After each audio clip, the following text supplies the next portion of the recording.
Good morning, everybody. Rural here, and it is morning chat time. So, what are we going to talk about today? Talk about false alarms. And the thing that inspired this is not too long ago. Uh, Driving into work, everything's all great and good in life and all that. Just set the cruise, and I'm going down the street, and all of a sudden I get the dreaded ding, and the car's illumination pops and lets me know what's going on. Well, at a quick glance, my TPMS sensor, my tire pressure monitoring system, said that my one tire was at 0 pounds. Now, anybody that is a car person knows that if your tire instantly goes from completely fine to 0, and you're still driving, everything's quiet, you're not hearing the thud thud thud, or have a hard time steering, or things like that, it's probably the sensor's gone bad. Okay, and that's what my case was.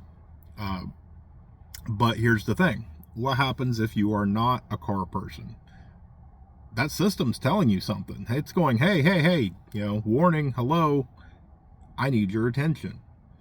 And then you can get somebody into a huge panic. You can get somebody that makes a rash decision based off of a false warning.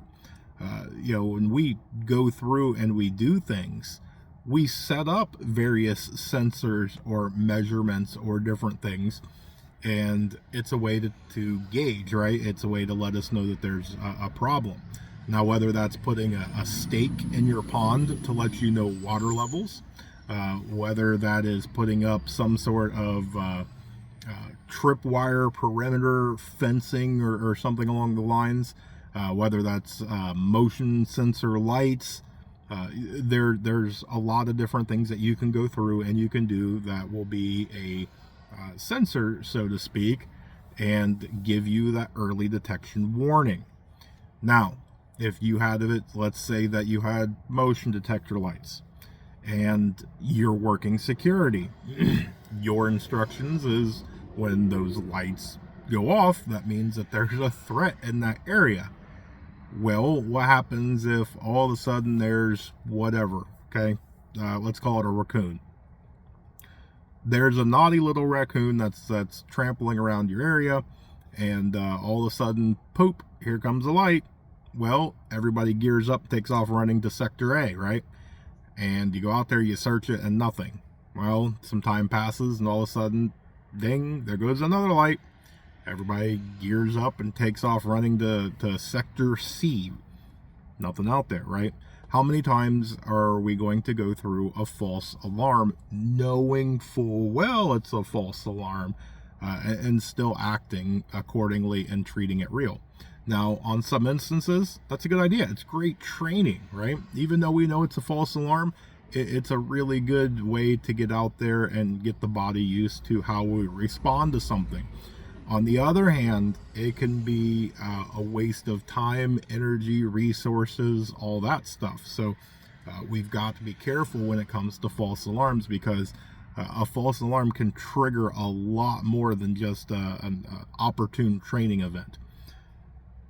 So when you go through and you start discussing like response to things, whether you've set up whatever the examples that we've discussed, maybe it's a good thing to put in place.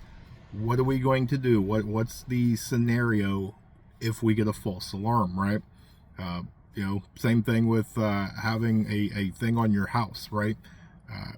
Just because the alarm goes off in your house doesn't mean that maybe it was a bad storm and the window shook just right and set off the alarm.